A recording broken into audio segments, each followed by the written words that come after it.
This is important. One more, and then we're going to have to clear this for Whitley Strieber, who has lots to say to you, I'm sure. Over here.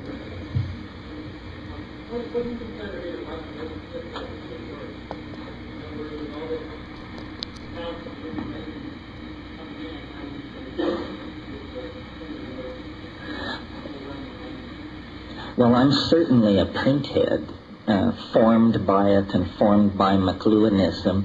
I'm not an angry printhead. In other words, I don't like all this denouncing of youth and all this talk about cyber-driven illiteracy and all that. First of all, I don't think it's true. I think people who spend hours and hours a day on the internet are exposed to vast amounts of information that synchronistically or otherwise forms their opinion. I think the printed word at this point is a glorious art.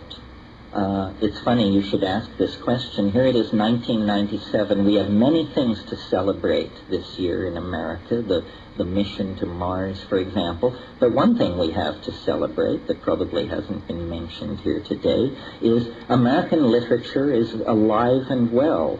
Thomas Pynchon has written a brilliant new novel, a novel that will make you proud to be a reader of English and an American, a novel called Mason and Dixon.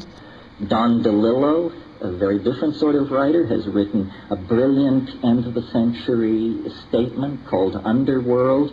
American art and letters is very healthy. And actually that leads me to the final thought that I want to leave you with, which is the way to react to all of this stuff is not to believe or to denounce or to...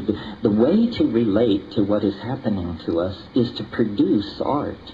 Put the art pedal to the floor. If you paint, if you sculpt, if you write poetry, if you dance, if you declaim, whatever you do, that is the oversoul trying to come through. We are never closer to the quintessence of the human collectivity than when we produce art. These are the larger semiotic messages that are seeking to pass between us. And no one who creates art fully understands their own art.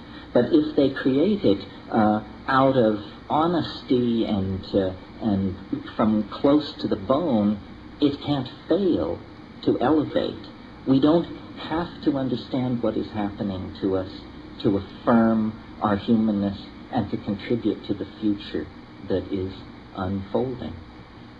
Thank you very, very much. Thank you.